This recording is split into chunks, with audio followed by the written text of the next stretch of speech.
damos la bienvenida. Les voy a presentar. Yo soy Ana María Verde. Yo estoy aquí coordinando algunas cosillas de las charlas que vamos a tener gratuitas, sin costo, de la mayor accesibilidad posible. Entendemos que, pues, ni tan accesible porque al final se va a necesitar internet para ver estos contenidos, pero esperando que sean útiles para todas aquellas que trabajamos con adolescencias, infancias, con mujeres adultas, ¿no? Para este entendimiento de la menstruación y pues bueno, va a estar bonito, ¿no? Y va a ser una serie de charlas. Ojalá nos puedan acompañar en todas ellas. Y el día de hoy arrancamos con Mariana Soriano, ella es psicóloga, educadora sexual y menstrual y por supuesto pues activista, al, activista menstrual en muchos aspectos allá en Bolivia. Esta charla es un poco internacional porque ella es de Bolivia, algunas aquí somos más bien de México, pero ahorita a ver quién levanta la mano, quién más anda internacionalmente, ¿no? Pero bienvenidas y pues nada, te dejo la palabra, Mariana, para que nos compartas el día de hoy lo que traes para nosotras. Buenas noches, muchísimas gracias, Ana, muchísimas gracias a todas las que se están sumando, gracias por la puntualidad y por disponer de su tiempo para estar aquí presentes.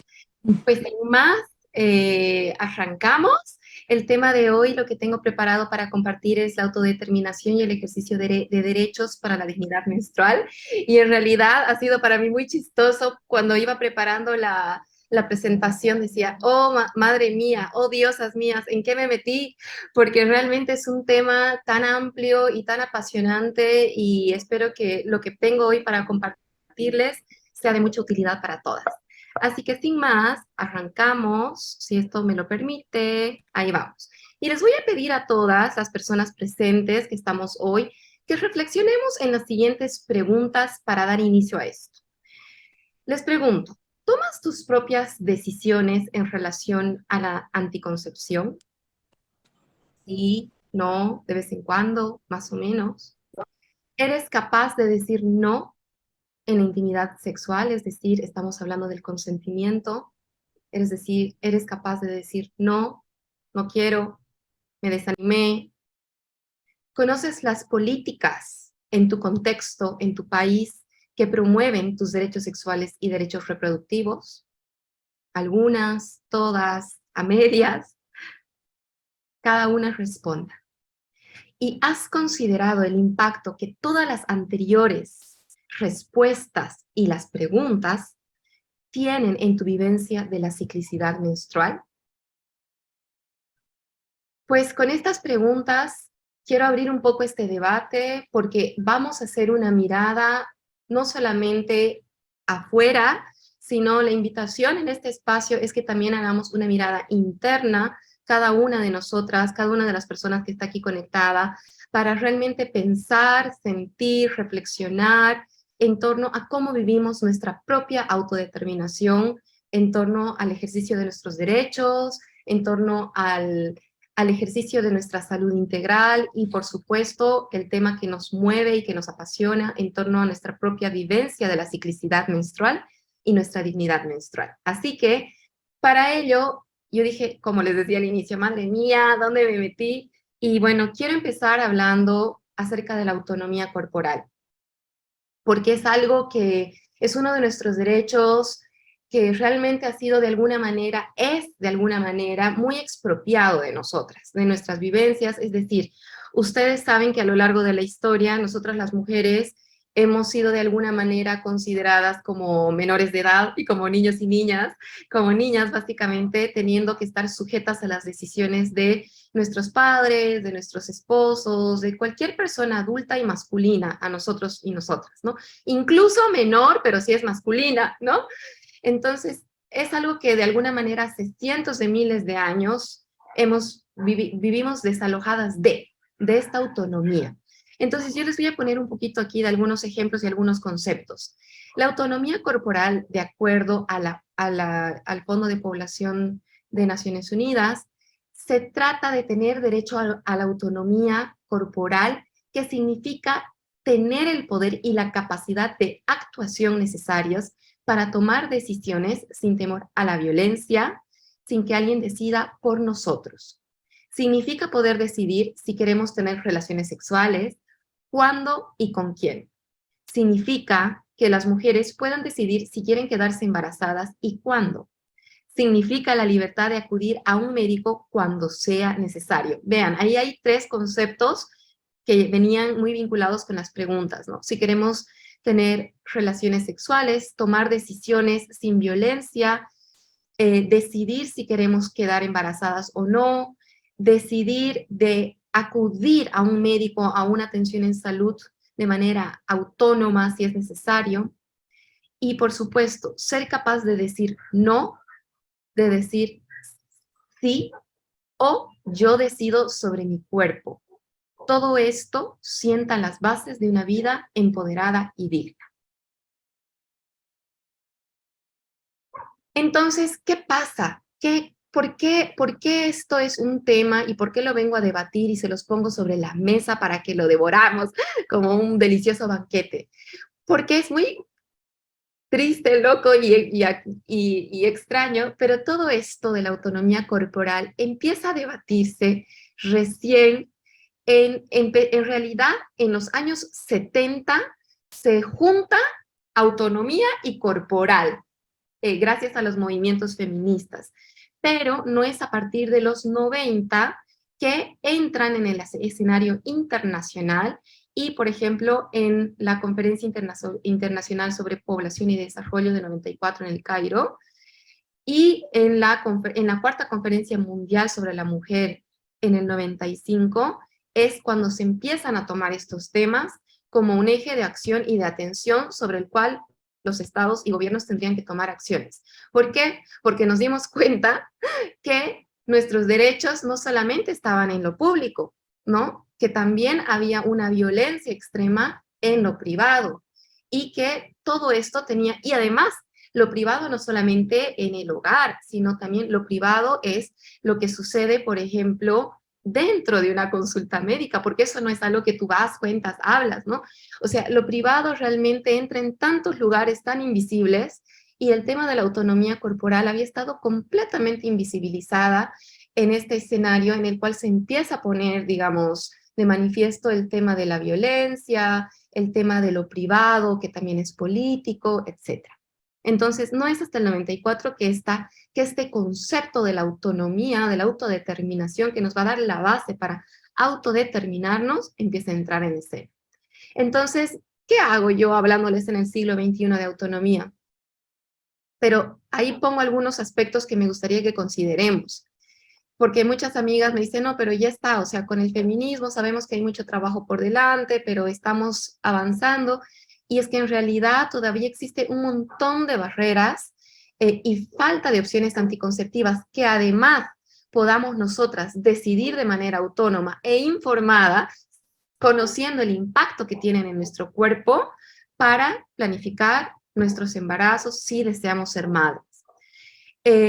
Todavía en la actualidad miles de millones de mujeres tienen relaciones sexuales de manera forzosa por el intercambio de hogar, de comida, entre otros. Mundialmente, las mujeres tienen en promedio solo el 75% de los derechos jurídicos de los hombres, de acuerdo al secretario general de las Naciones Unidas en 2020. Mujeres y niñas carecen del poder de cuestionar estas disparidades debido a que su grado de participación en las decisiones políticas y otras formas de adopción de decisiones aún es reducido. ¿Cuántas presidentas mujeres ha tenido Bolivia a lo largo de la historia? 2. ¿Cuántas ha tenido México y otros países? Las podemos contar con seguridad con los dedos de una mano, ¿no? Por país, a lo mucho.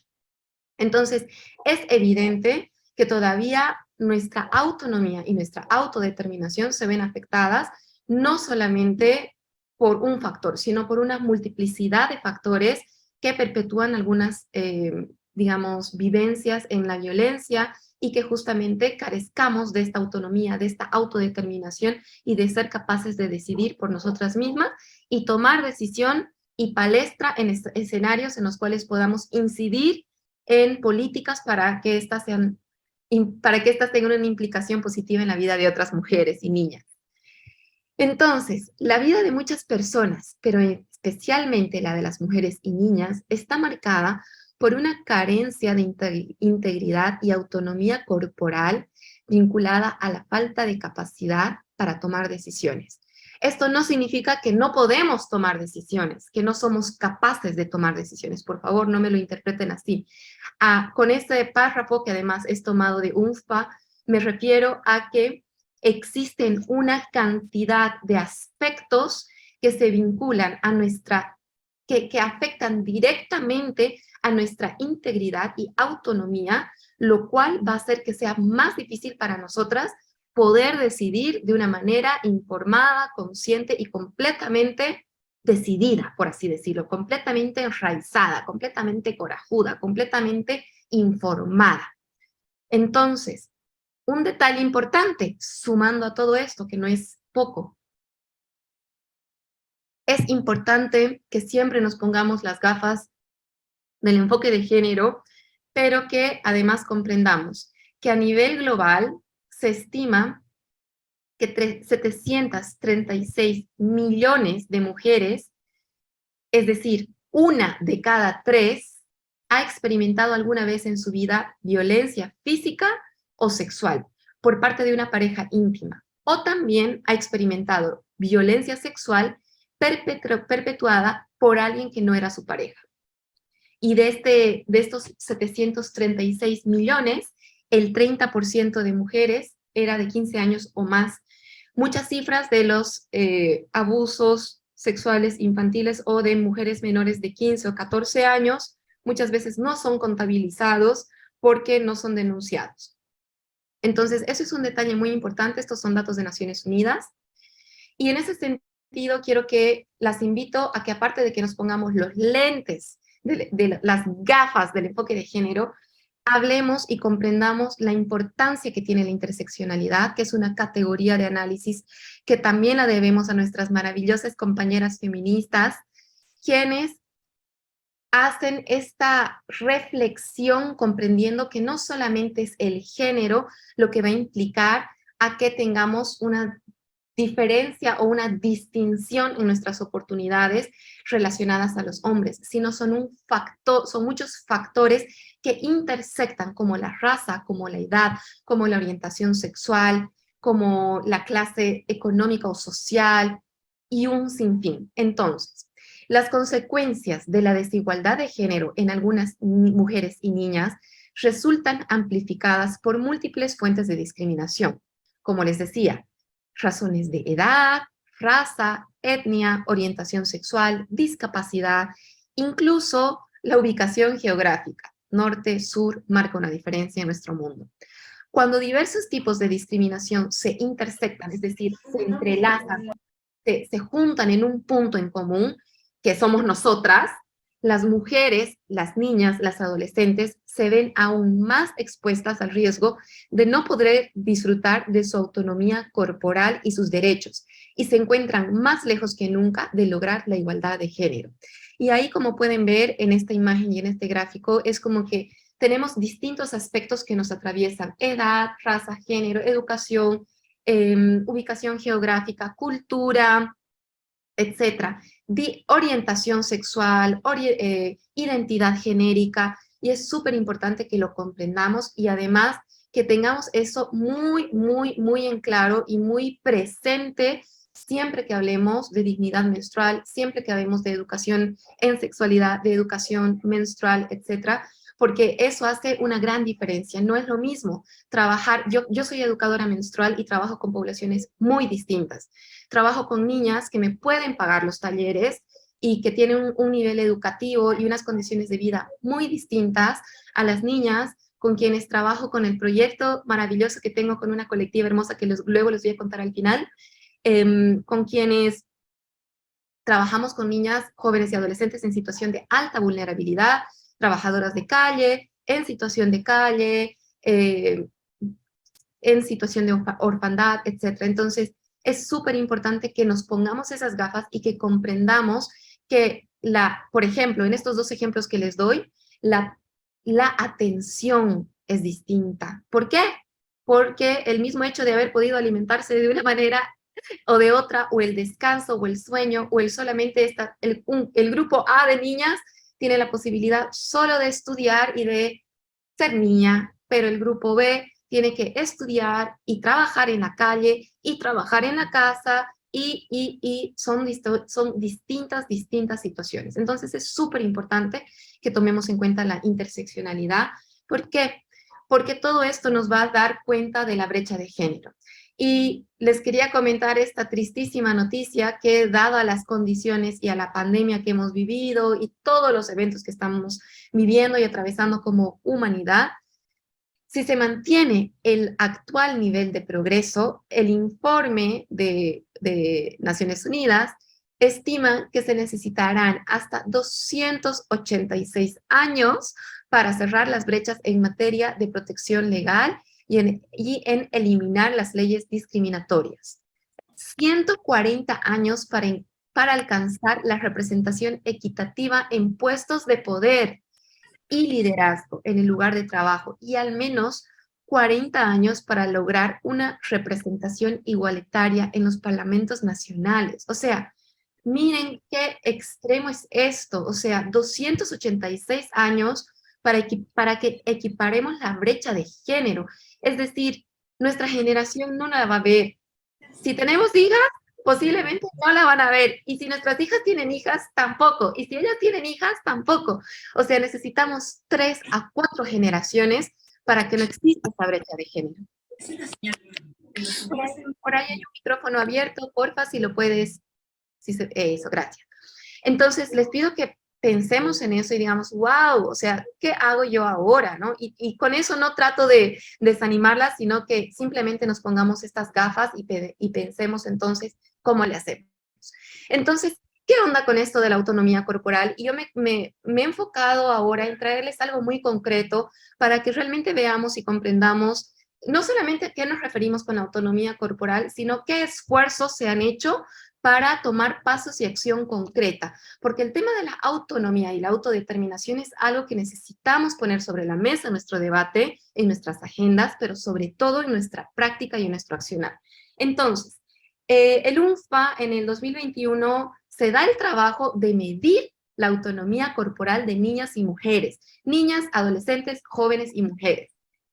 Entonces, se plantean 2 indicadores grandes, globales. El primero dice, niñas y mujeres que realmente pueden decidir en lo relativo a las relaciones sexuales, el método de anticonceptivos y la búsqueda de atención en materia de salud y la búsqueda de atención en materia de salud sexual y reproductiva. Ese es el primer componente. El segundo es el grado en que las leyes y normativas permiten o impiden el acceso pleno e igualitario a la atención e información en salud sexual y reproductiva. Aquí a la izquierda les quiero mostrar estas fotos hermosas, son atenciones integrales a jóvenes y adolescentes en salud sexual reproductiva en áreas rurales de mi país. Es un proyecto también en el que he trabajado este año, pero quería poner esas imágenes ahí y resaltar esa importancia. Además, nos pongamos los lentes de la interseccionalidad, no solamente mujer adulta, sino joven, adolescente, que es en el momento en el que más necesitan la información y la atención. Entonces, voy a desglosar un poquitito esto de los indicadores. El primer indicador, que es el 56.1, tiene como objetivo medir la proporción en la que mujeres entre los 15 y 49 años toman sus propias decisiones. A ver cómo estas mujeres toman o no toman sus propias decisiones de manera informada en relación a las relaciones sexuales, el uso de anticonceptivos y la atención en salud sexual reproductiva. Y se plantean estas 3 preguntas, es decir, se toman estas 3 preguntas como factor común de las encuestas demográficas de salud de 57 países del mundo. No es una muestra muy amplia, pero nos da una señal. Y las preguntas dicen lo siguiente. ¿Quién suele decidir sobre la atención de su salud? ¿Quién suele decidir sobre si usted debería o no utilizar anticonceptivos? ¿Puede decir que no a su marido o pareja si no desea mantener relaciones sexuales? Entonces, parecen preguntas muy fáciles de responder, muy obvias tal vez, pero ahora vamos a indagar un poco más en ellas. El indicador, el segundo indicador, el 5.6.2, pretende monitorear el número de países con leyes y reglamentos que garanticen a los hombres y a las mujeres a partir de los 15 años de edad un acceso pleno e igualitario a los servicios de salud sexual y reproductiva, así como a la información y educación al respecto. Entonces, este indicador se desglosa, digamos, en 4 componentes principales, que es atención materna, anticoncepción y planificación familiar, salud y bienestar sexual y educación integral en sexualidad. Entonces, eso es como un poco más fácil de medir, por así decirlo, pero hay muchos países que tienen normativas y que no tienen acciones al respecto. ¿Qué pasó con los resultados? Solo un 55% de niñas y mujeres respondieron de que podían tomar sus propias decisiones en las 3 dimensiones de la autonomía corporal, que las recordamos. Era asistir a una consulta de salud, elegir la anticoncepción y decir no a una relación sexual en caso de no querer. Esto significa que un poco más de cada 2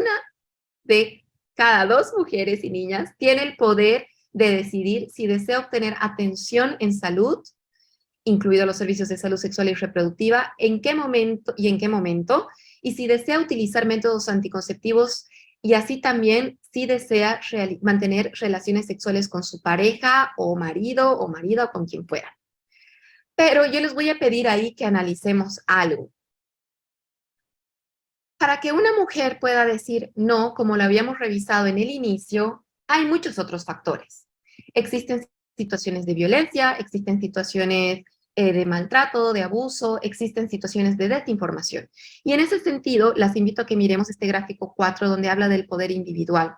Porque cuando hablamos de autonomía y autodeterminación, es importante que hablemos de información y conocimientos sobre la salud sexual, los derechos reproductivos, además sobre el acceso a servicios sanitarios y sobre todo la toma de la capacidad de decisión, que viene además determinada por los factores comunitarios que tienen que ver con las normas de género, normas culturales, creencias, tabúes, costumbres. El sistema de salud, que tiene que ver con la proximidad, coste, localidad, atención, sesgo del proveedor. No nos olvidemos que además debería de existir además con mucha más intención cada vez, un enfoque de género y además lo vamos a ver a lo largo de esta sesión, pero también a lo largo de las otras sesiones y a lo largo de la hermosa formación que se está presentando, la importancia del enfoque de género en la prestación de servicios, porque eso es súper importante, que nuestros proveedores de salud tengan esa sensibilidad, tengan esas gafas puestas y no incurran en violencias dentro de la consulta, que también es un espacio privado. También tiene que ver con los aspectos interpersonales, posición de la pareja, comunicación, cuál es la situación de la familia, cuál es la realidad de esta mujer y obviamente los aspectos socioeconómicos. Determinante, la educación, el grado de información, el acceso a la riqueza, el acceso económico a las posibilidades, a poder pagarme una consulta, a poder permitirme darme una hora en el día para ir al médico. Ese tipo de cosas son las que nos tenemos que plantear en estos resultados. Entonces, es muy interesante esta investigación que ha hecho el UNFPA, pero todavía creo que hay un sesgo que no está totalmente analizado y que definitivamente tiene que ser observado y tiene que ser de alguna manera puesto en evidencia, ¿no? Por todas nosotras. Creo que son excelentes intentos para empezar a medir y poner sobre la mesa y el debate, pero todavía hay un montón de puntos ciegos que se nos están pasando de largo para poder afirmar que ese 55 realmente decide con todo el corazón, con todo el coraje, como lo decía hace un momento atrás. Y también existen, y dentro del informe se analiza y se reconoce que existían contradicciones en los resultados entre países. Por ejemplo, tasas altas que decían que las mujeres no podían decidir si podían ir si podían atender a su consulta en salud, pero luego, porcentajes bajos, es decir, que las mujeres decían que no podían decidir si iban a su consulta en salud, pero sí decidían si tenían o no tenían relaciones sexuales, cuando sabemos que muchas veces existe muchísima violencia dentro de las relaciones matrimoniales, no se habla de este concepto de las violaciones intramaritales, etcétera, pero es una realidad. Entonces se nota que hay muchos sesgos, pero este es un primer, digamos, aproximamiento a que podamos medir de alguna manera concreta la autonomía y la autodeterminación corporal. Entonces, con todo esto, chicas, me voy a apurar porque, uy, a mí se me suelta la lengua y voy. Vamos a hablar cómo se vincula todo esto con este tema hermoso y apasionante que a todas nos atrae, que es la dignidad menstrual. Y ahí vamos. Pero como soy una nerda y me encantan los datos porque tenemos que hablar sobre cosas concretas, chicas, en cifras quiero hablarles un poquito de la realidad, de cómo estamos viviendo la ciclicidad y la menstruación en distintos países. Como muchos de ustedes están en México, les quería contar que en México el 43% de niñas y adolescentes prefieren quedarse en casa que ir a la escuela durante su periodo menstrual. El 30% usa papel higiénico en lugar de toallas sanitarias. El 66% piensa que los baños en sus escuelas están sucios y el 73% se lava las manos sin jabón. En México, solo 5% de los niños y adolescentes tienen conocimiento preciso sobre la menstruación, lo que los limita a entender los retos que enfrentan las niñas y adolescentes durante su periodo o ciclo. Solo el 5% de los padres hablan con sus hijas de menstruación y escuchen esto, lo que les decía de las consultas médicas. Los médicos solo inciden el 7% en niñas y en mujeres adolescentes en este tema, o sea, solo el 7%. El otro día veía una investigación de el porcentaje también de personal en atención psicológica que tiene un comprendimiento de la ciclicidad menstrual. Y bueno, era una investigación que se estaba planteando, ¿no? Porque realmente no hay muchos datos, pero en realidad nuestros profesionales no están preparados para abordar este tema, ¿no? Y lo que les decía, solo el 16% de las niñas y mujeres adolescentes cuentan con conocimientos y significados precisos sobre la menstruación. En hombres adolescentes, este porcentaje cae al 5%. Entonces, con estos datos, les pregunto, ¿podemos hablar de autodeterminación? ¿Podemos hablar de autonomía y ejercicio de nuestros derechos sexuales, de nuestros derechos reproductivos y sobre todo de una dignidad menstrual? Estos son todos datos de México. En las áreas rurales de Colombia, el 34.8% de niñas encuestadas indicaron que no saben nada sobre la menstruación antes de la menarquía o primera menstruación. Y el 45% no sabe o no responde de dónde proviene el sangrado menstrual. Imagínense, en la Mosquitia de Honduras, el 55% de las niñas reportaron no sentirse cómodas con ir a la escuela durante su menstruación. ¿Y qué implica eso? Implica que posiblemente gran porcentaje de ese 55% deje de ir a la escuela en algún momento porque se han sentido cómodas, porque no tienen los insumos, porque no se sienten seguras, porque los baños son sucios, porque no hay jabón, porque no hay agua, porque no hay toallas, porque les duele, porque no entienden qué está pasando en sus cuerpos. Entonces, entremos con todo esto que parece tan catastrófico. No todos son malas noticias. Hablemos de algo hermoso. Hablemos de la dignidad menstrual. Y comprendamos que la dignidad menstrual es algo súper amplio y súper complejo. Entonces, lo voy dividiendo ahí para que lo podamos ir viendo entre todas. La dignidad menstrual es la vivencia plena e informada de nuestra ciclicidad menstrual. Es decir, no solamente hace referencia a la fase menstrual, sino a la ciclicidad en su integralidad. Se relaciona con el ejercicio de nuestros derechos humanos, sexuales y reproductivos por todo lo que les acabo de mencionar previamente. Promueve además el comprendimiento de la ciclicidad como parte de nuestra salud integral. La dignidad menstrual es vivir la ciclicidad desde la información y conocimiento de nuestros propios cuerpos, sin miedo, vergüenza, asco ni tabú. Qué lindo, ¿no les parece eso hermoso? Vivir la ciclicidad desde la información y conocimiento de nuestro cuerpo, de comprender qué va a pasar, porque vamos a menstruar aproximadamente 40 años de nuestra vida. Y en esos 40 años de nuestra vida vamos a pasar por distintos ciclos hormonales a lo largo de nuestra vida cíclica. Entonces es tan importante que podamos comprender eso, no solamente menarquía, el primer momento de la menstruación, sino lo comprendamos desde la menarquía, lo comprendamos en los primeros años de nuestra menstruación, lo comprendamos en nuestra juventud, lo comprendamos en el posparto, lo comprendamos después de tener abortos, lo comprendamos en la perimenopausia, en la menopausia, lo comprendamos en los distintos momentos vitales que tenemos, pero sobre todo conozcamos nuestro cuerpo y lo habitemos sin vergüenza, sin asco, sin miedo y sin tabú, porque pareciera ser que todo eso es algo que de alguna manera empaña nuestra vivencia, y si tenemos el vidrio empañado es como que nunca vamos a poder ver y comprender la magia que habita y esa brújula interna que es en realidad la ciclicidad para nuestras vidas. Es también la dignidad menstrual acceder a insumos de gestión menstrual adecuados a nuestras necesidades y cultura, así como el acceso a servicios básicos que sean seguros.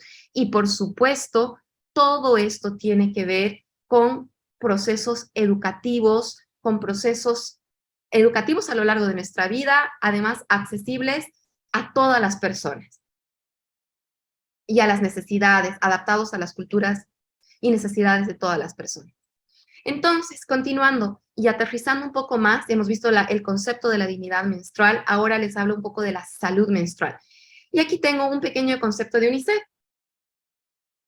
que nos dice que la salud, bueno, en realidad lo determinan como higiene menstrual, salud e higiene menstrual, es un concepto que abarca los aspectos del manejo de la higiene menstrual y otros factores como la salud, el bienestar, la igualdad de género, la educación, el empoderamiento de niñas, mujeres, adolescentes y sus derechos. Es un concepto muy lindo, es un concepto amplio. Hay algunos términos con los cuales yo no me siento en lo personal cómoda, como el concepto de higiene, porque nuevamente esto nos ancla a que la menstruación es sucia y vuelve a, digamos, a reforzar ese tabú. Entonces creo que tenemos que buscar nuevas narrativas para no replicar esas ideas limitantes que tenemos, ¿sí?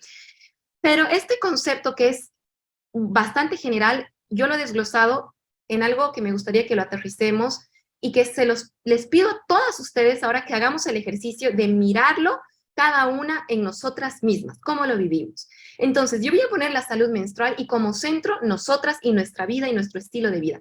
Les voy a pedir que primero miremos el lado amarillo de la pantalla.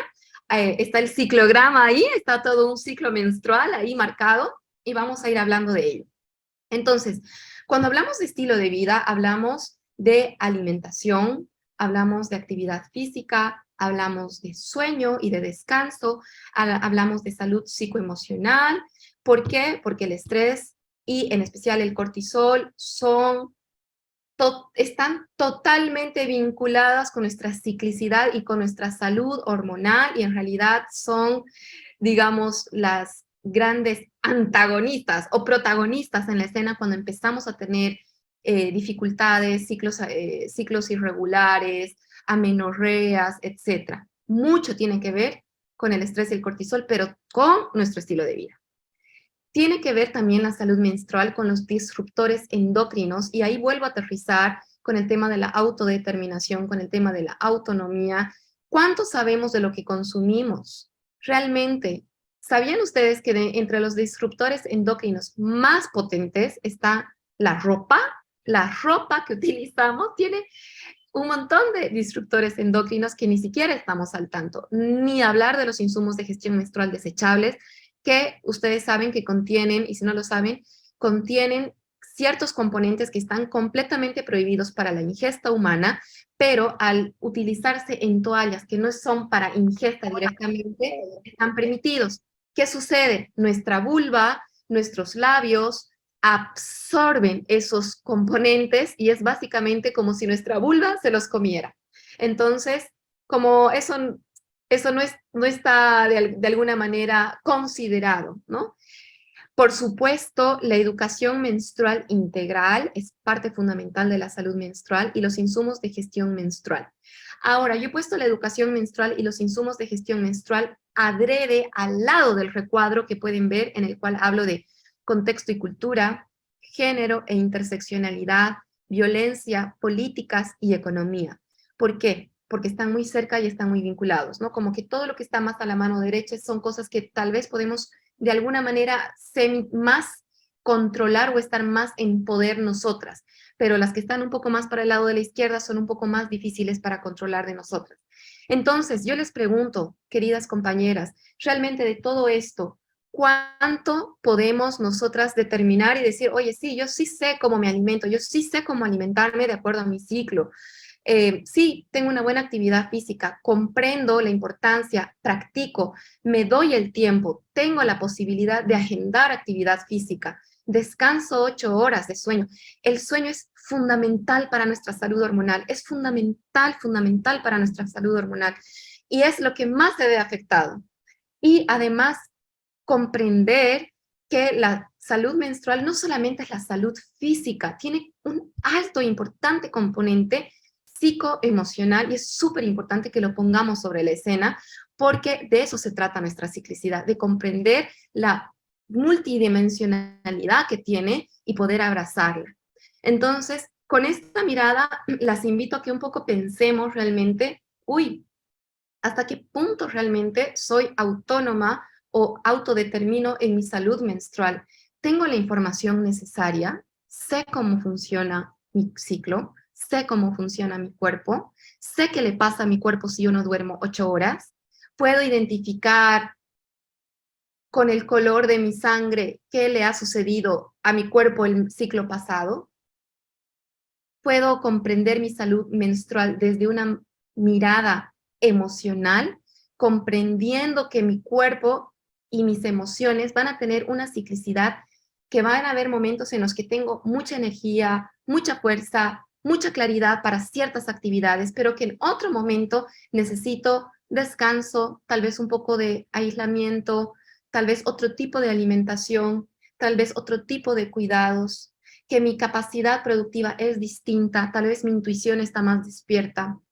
Entonces yo les pido ahí que como ampliemos un poco la mirada y realmente nos demos cuenta de que la salud menstrual es mucho y lo es todo. Y en ese todo, ¿cuánto estamos nosotras haciéndonos cargo de? ¿Cuánto realmente somos nosotras dueñas de todo esto? Entonces, algunos aspectos que he ido identificando que impactan en la autonomía y la dignidad menstrual. Por supuesto, los procesos de educación e información son fundamentales y en ese sentido necesitamos educación integral en sexualidad y ahí ven que he puesto un corazón, cerebro, hemisferio izquierdo, hemisferio derecho del cerebro. ¿Por qué? Porque también necesitamos importante educación en emociones. Y la educación integral en sexualidad tiene que ver con la educación en emociones. Por supuesto que sí, en la gestión emocional, por supuesto que sí, porque nuestra sexualidad es eso. Y la educación integral en la menstruación también lo tiene que integrar, porque es súper importante que nosotras sepamos gestionarnos como parte de ser nuestras propias soberanas y nuestras propias dueñas. Tenemos que ser dueñas de nuestras emociones, conocerlas, gestionarlas, para no ser reactivas y monstruos así que explotan, ¿no? Para quitar esos tabúes también, ¿no? De que, ay, está loca, está histérica. No, no, no. Estamos muy, muy incomprendidas y esa pobre fase premenstrual es la más incomprendida de todo el ciclo, pero tiene mucho que ver también con el trabajo que tenemos que hacer todas nosotras, todas las personas en general, en que pongamos esos ojos también a la importancia de la educación emocional. Entonces, educación integral menstrual, pero también eyaculatoria. ¿Y por qué lo digo así? ¿Y por qué no lo equiparo? Yo soy educadora menstrual para toda la vida, amo. También soy educadora sexual, me he formado con AMSAC, ha sido una formación hermosa y transformadora en mi vida, y trabajo con mujeres y con hombres, en procesos de educación en menstruación solo con chicas y en procesos de educación en sexualidad con grupos mixtos. Es súper importante que trabajemos también en la educación integral eyaculatoria, no equiparada dentro de la educación menstrual, pero también que se le incluya dentro de la educación en sexualidad, porque es importante que hablemos de corresponsabilidad y porque es importante que además comprendamos los procesos anatómicos, fisiológicos, emocionales de todas las personas, no solamente personas con vulva, sino también con pene, porque también hay personas con pene que no se identifican como hombres y personas con vulva que no se identifican como mujeres. Entonces, también es importante que hablemos de la educación en derechos ciudadanos, porque esto nos va a dar la información y la llave a los accesos a servicios, que es información a la cual muchas veces no accedemos porque desconocemos. Salud. Dentro de la salud, hablemos de la autonomía corporal y de la salud integral.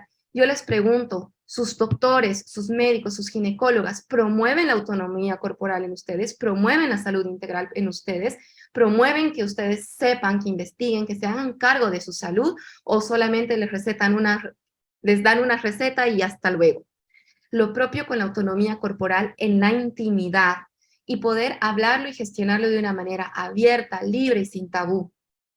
La libertad de elección del paciente, de la paciente, la libertad de elección dentro de la consulta, es decir, que nosotros y nosotras como pacientes, como usuarias, como usuarios, como usuaries, nos encontremos al centro de la atención. Y eso yo lo vengo trabajando mucho, como les mostraba en las imágenes iniciales, en los enfoques de atención diferenciada para jóvenes y adolescentes, que en países como en México se llaman servicios amigables para jóvenes y para adolescentes.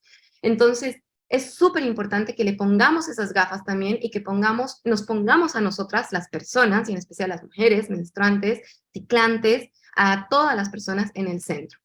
La salud también tiene que ver con la interculturalidad y la importancia de que las consultas y la información se adecue al contexto y a las necesidades culturales de cada persona, así como que podamos en realidad acceder al servicio y que, como lo decía en algún momento, este personal profesional sea capacitado y sensibilizado, que eso es súper importante, súper importante.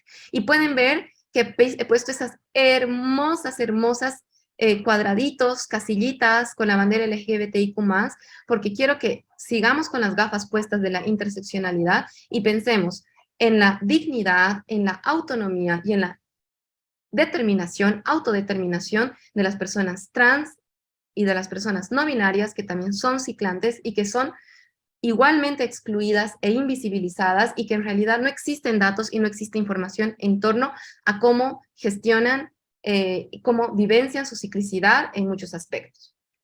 Continuamos. Más, ¿qué impacta en nuestra autonomía y dignidad? Las políticas.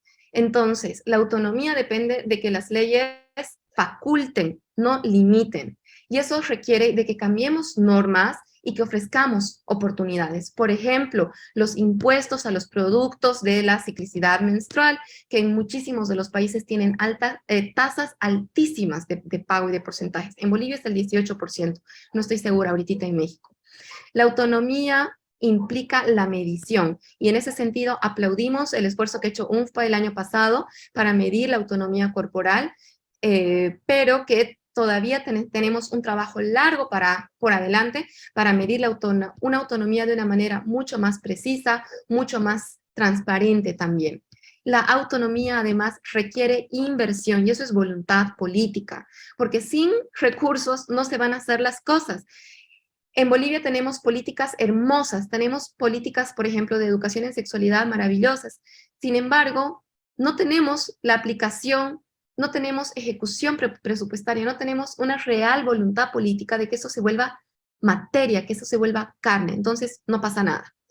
La autonomía, además, depende de la igualdad, y lo pongo grande, justicia de género, porque ya más allá de igualdad ya tenemos que empezar a utilizar otras palabras, justicia de género y justicia social. Y obviamente, a nivel cultural, la autonomía requiere de cambios en la actitud de los hombres. La autonomía requiere que derribemos el tabú menstrual y que cambiemos nuestras narrativas, que nos empecemos a cuestionar cómo nosotras hablamos, cómo nosotras nos dirigimos, cómo nosotras pensamos y accionamos en torno a nuestra ciclicidad menstrual y a la vivencia menstrual.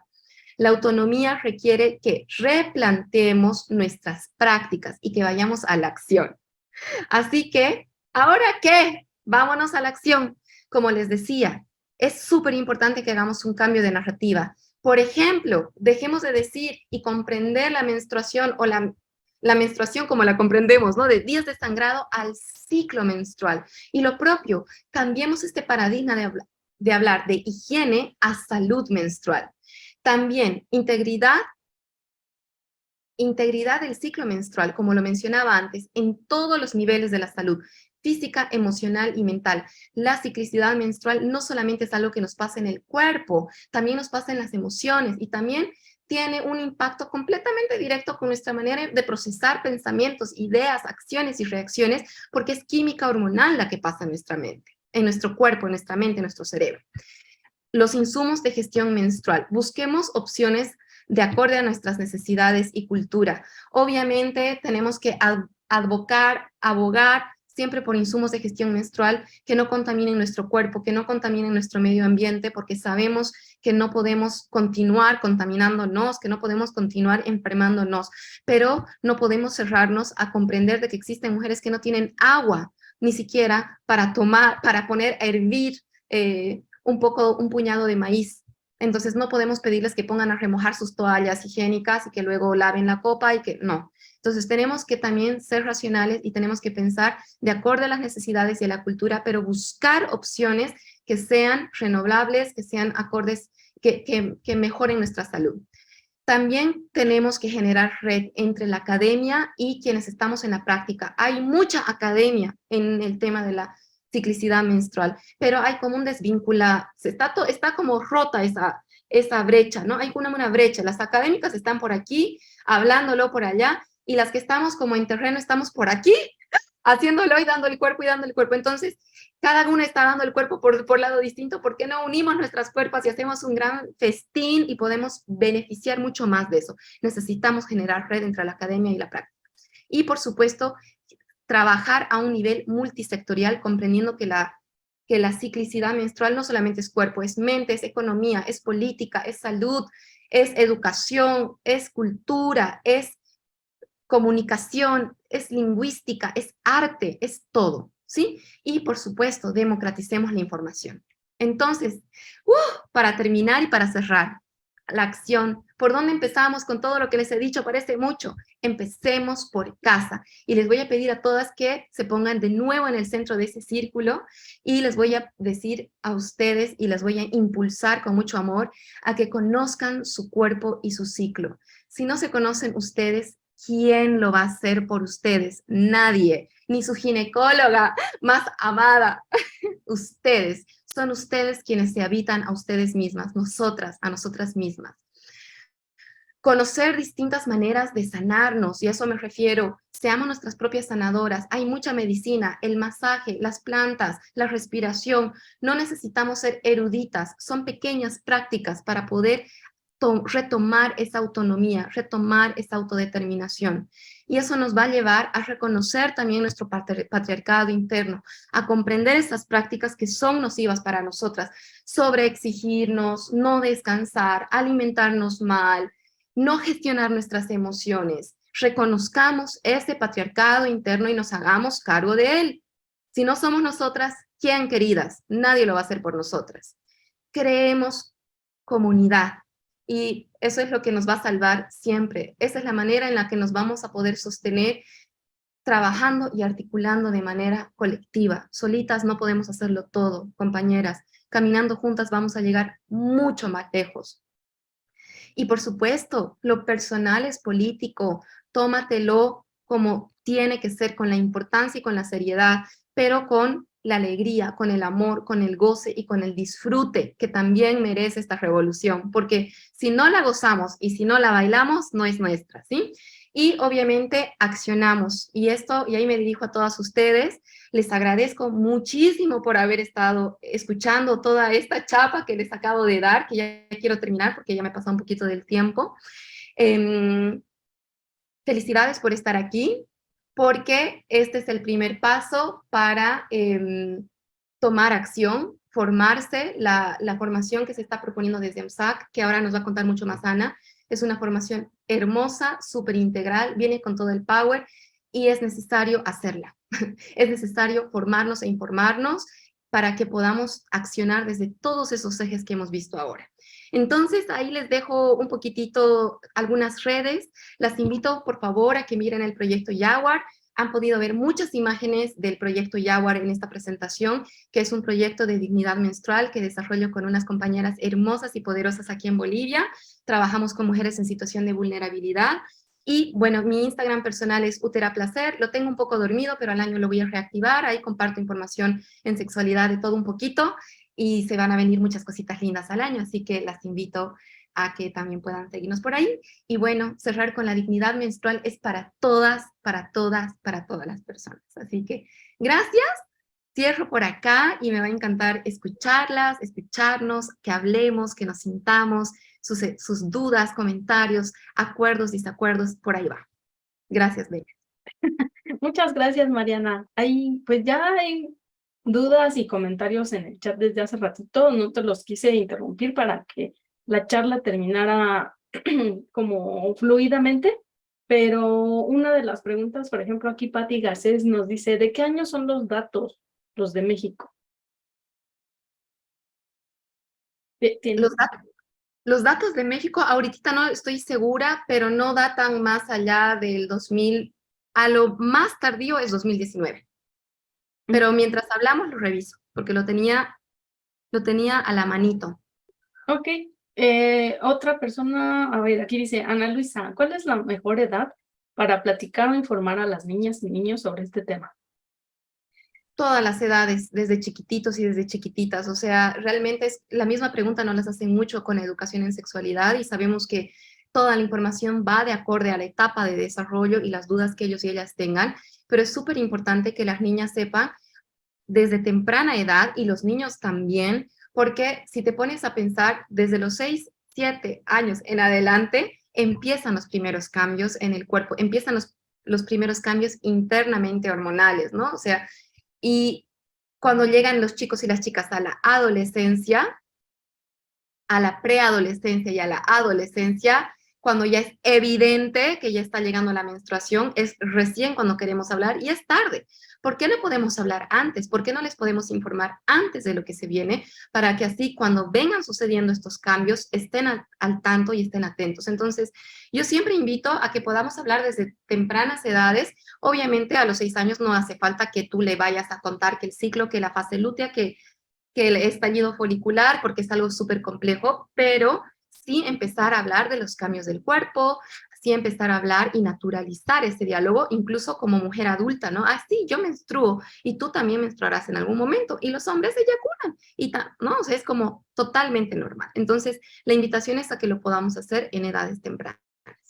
Y para completar un poquito la información, justamente el seminario que estaba platicando Mariana hace ratito incluye esta parte, ¿no? Dentro de estos 5 meses que vamos a estar trabajando 2 2 sábados al mes, uno de esos sábados, bueno, no uno, varios sábados de ese seminario vamos a dedicarlo a lo que es el tema de educación menstrual.